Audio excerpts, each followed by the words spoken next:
Welcome student, स्वागत है आपका मेरे चैनल पर। आज हम Gujarat board class 11 English snapshot book जो है उसका चैप्टर नंबर 2 जो है एड्रेस, उसके बारे में यहाँ पे डिस्कशन करेंगे। ओके, तो ये इसका पार्ट 1 है। तो डायरेक्टली हम ये वीडियो स्टार्ट करते हैं। ये लेसन जो है वो मार्गा मिंको ने लिखा हुआ है। ये शॉर्ट स्टोरी जो है वो एक ऐसी लड़की की है जो अपनी मम्मी की जो चीज़ें होती है वो युद्ध के बाद हॉलैंड के अंदर उसको ढूंढने के लिए जाती है। जब उसको वो चीज़ें सभी मिल जाती है तब वो पहले की लाइफ में, पहले की यादों में, जो पहली जो इनकी रिमेंबर जो थी उसकी यादें उसमें खो जाती है। उसको वो अपने सामने लेके आती है। अब वो जब ये यादें सामने आ चुकी है तब वो उसमें वो खो चुकी है, लेकिन अब वो सोचती है कि ये जो यादें हैं उनको अब भूल कर हमें आगे की लाइफ में, आगे के फ्यूचर में हमें आगे बढ़ना चाहिए। तो इसी के ऊपर ये स्टोरी है। ओके, यहाँ पे ऑथर जो है वो दोनों दरवाजे पे खड़े हुए, एक वुमन जो है वो वहाँ पे खड़ी हुई है। तो ऑथर उसको पूछते हैं, क्या तुम मुझे जानती हो? तो जो दूसरी वुमन जो थी वो उसको देखती है और उसने दरवाज़ा जो है वो थोड़ा सा ही खोला हुआ है। वो वहाँ पे थोड़ी नज़दीक आती है और बोलती है, नहीं, मैं तुम्हें नहीं जानती हूँ। ऑथर बोलती है, मैं मिसेस एस की बेटी हूँ।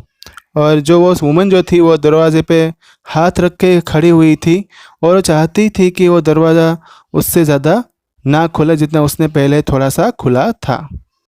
उसके चेहरे पे मुझे पहचानने का कोई ऐसा साइन सिंबल नज़र नहीं आ रहा था और वो खामोशी से मेरी ओर दरवाजे पे देखती रही।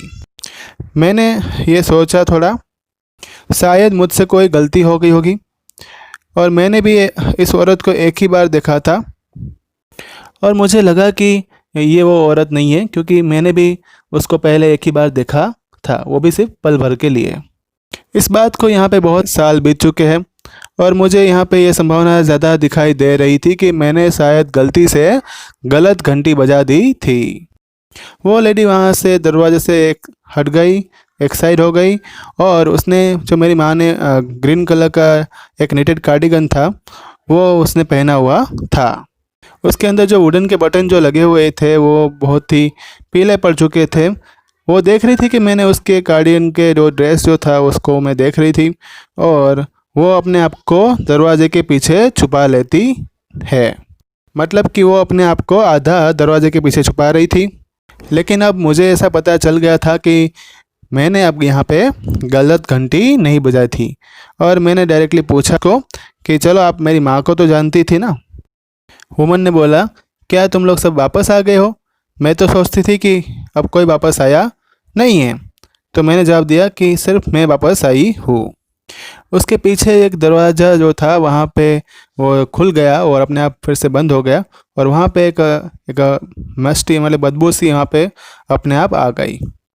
मुझे इस बात का दुख है कि मैंने आपके लिए कुछ नहीं कर पा रही हूँ और दूसरी बात कि मैं यहाँ पे स्पेशल ट्रेन से आई थी और मैं आपको जस्ट थोड़ी मोमेंट के लिए आपसे बात करना चाहती हूँ। वो औरत बोली, इस टाइम पे मेरे लिए ये जो चीज़ है वो ठीक ठाक नहीं है।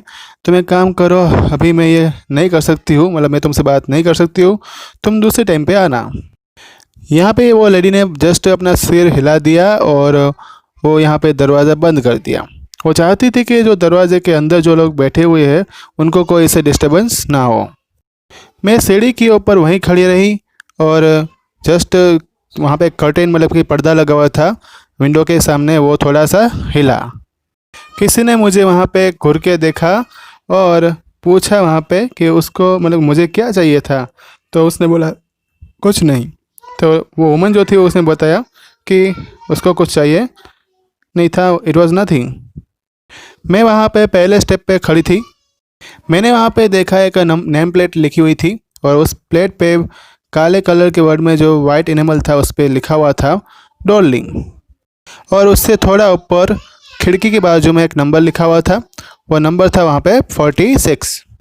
जब मैं वापस स्टेशन पे आ रही थी तब मैंने अपनी मम्मी के बारे में सोचा।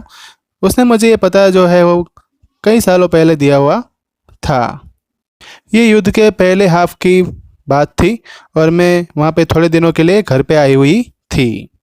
और जब मैं यहाँ पे आई तब मुझे लगा कि यहाँ पे कुछ ना कुछ यहाँ पे बदल चुका है। मुझे बहुत सारी चीज़ें वहाँ पे मिसिंग दिखाई दी, मतलब कि नज़र नहीं आ रही थी। मेरी माँ भी ये सुन के हैरान हो गई कि ये तुम्हें कैसे पता चल गया कि यहाँ पे बहुत सारी चीज़ें मिसिंग है? फिर मेरी मम्मी ने मुझे मिसिस डॉर्लिंग के बारे में बताया। मैंने उसके बारे में पहले कुछ नहीं सुना था, लेकिन वो प्रत्यक्ष रूप से वो मेरी मम्मा की बहुत पुरानी एक रिश्तेदार मतलब एक्वेंटेंस थी, और जिसके बारे में मैंने पहले कुछ सुना नहीं था और देखा भी नहीं था। वो अचानक से हमारे घर पे आ गई थी और उसने अपने कॉन्टेक्ट्स जो है वो बढ़ाना शुरू कर दिया था। वो उसके बाद वो रेगुलरली हमारे घर पर आती थी। हर बार वो जब यहाँ से जाती थी तब वो कुछ ना कुछ अपने साथ लेके जाती थी। मेरी मम्मी ने बताया कि वो एक बार तो टेबल पे जो सिल्वर रखी हुई थी वो एक ही बार में लेके चली गई, और वो जो वहाँ पे एक प्लेट एंटीक प्लेट जो लटक रही थी वो भी वो लेके चली गई। उसको जो वो बड़े जो लार्ज वैसेस जो थी उसको ले जाने में बहुत ज़्यादा प्रॉब्लम मतलब परेशानी आई होगी, और मुझे ये भी चिंता थी कि शायद वो सभी क्रॉकरी जो है लेके जा रही थी उसी की वजह से उसको पीठ में थोड़ी मचक आ गई होगी, मतलब कि वहाँ पे मुड़ गई होगी। मेरी माँ ने अपना दया भाव से सर जो है झुकाया, और उसने कभी उसके सामने ये सब जो कर रही थी उसके सामने डेयरिंग नहीं किया, मतलब ले जाने का उसने नहीं बोला। उसने सजेशन भी मुझे जो दिया था वो खुद ही दिया था। मेरी मम्मी ने इस बात पे जोर भी दिया था कि वो ऐसा ना करे, लेकिन वो बोल नहीं पाई, और वो चाहती थी कि मेरी सभी जो बड़ी बड़ी ऐसी चीज़ें जो है उसको बचाना चाहती थी। अगर मानो कि हमें ये शहर छोड़ के जाना पड़ा तो यहाँ पे जितनी भी इम्पोर्टेंट चीज़ें जो थी वो मेरी मम्मी किसको देना चाहती थी? डॉर्लिंग को देना चाहती थी। और जब ये युद्ध ख़त्म हो जाएगा, जब ये वॉर ख़त्म हो जाएगा, तब वो वापस आके उनसे ले लेंगे, ऐसा उसका जो थिंकिंग था, ऐसी उसकी सोच थी। अगर हम यहाँ पे रख दें तो हमारा सब कुछ है वो चला जाता है, सब कुछ लॉस हो जाता है। उससे अच्छा है कि हम डॉर्लिंग को दे दें और वापस ले लें। और यही बात जो है उसने मुझे, मैंने उसको पूछी कि क्या तुम सहमत हो, have you agreed with her that she should keep everything, क्या वो सभी चीज़ें हमारी रख पाएगी? मेरी माँ ज़ोर से बोली कि हाँ, ये भी एक ज़रूरी था, और यहाँ पे ये एक चीज़ किसी को बोलना ये इंसल्ट करने के बराबर होगा। ये भी चीज़ सोचो कि उसने भी रिस्क उठाया था, उसने भी ये जोखिम उठाया था कि जब भी वो यहाँ से जाती थी तो वो जो पूरा सूटकेस जो था, वो बैग जो भरा हुआ था, हर बार उसको वो संभाल के ले जाना पड़ता था। तो कितनी यहाँ पे परेशानी हो रही थी, तो भी वो लेडी जो है हमारा सामान अपने घर से उसके घर पे पूरा सूटकेस भर कर लेके जाती थी। मेरी माँ ने मुझे नोटिस किया और उसने पूरा देख लिया था कि मैं पूरी तरीके से ये जो बात चल रही थी उससे सहमत नहीं थी, मतलब मुझे इससे संतोष नहीं था, सेटिस्फेक्शन नहीं था।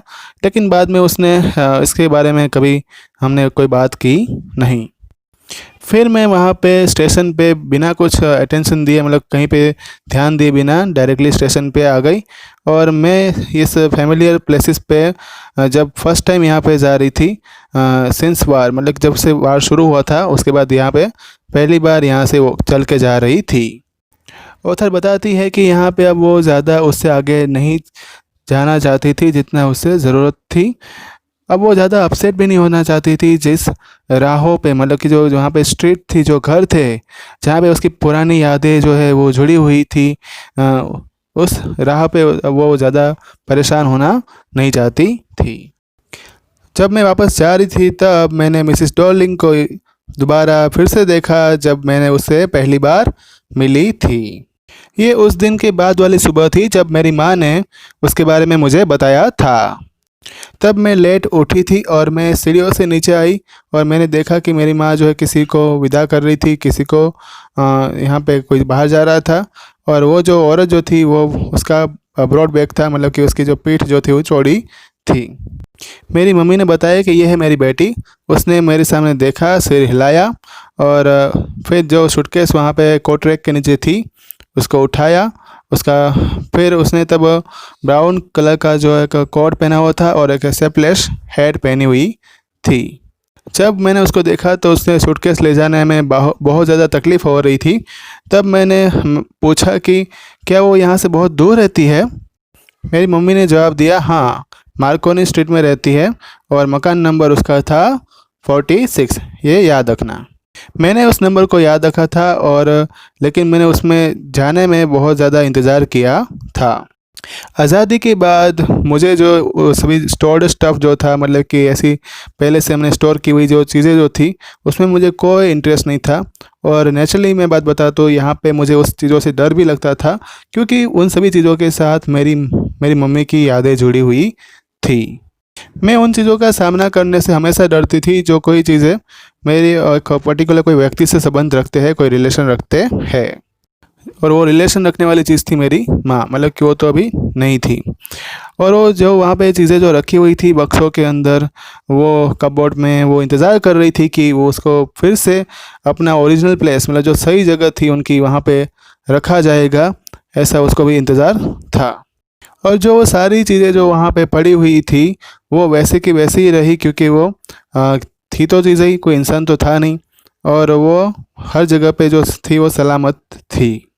तो ये था स्टूडेंट पार्ट 1। पार्ट 2 जो है जल्दी आएगा, व्हाट्सएप पर आपको नोटिफाई किया जाएगा। अगर आपको कोई डाउट है तो मुझे यहाँ पे कमेंट बॉक्स में लिखकर बता सकते हैं। एजुकेशन के रिलेटेड वीडियो देखने के लिए मेरे चैनल को सब्सक्राइब करना मत भूलना, रिवाइज करते रहना। Thank you all.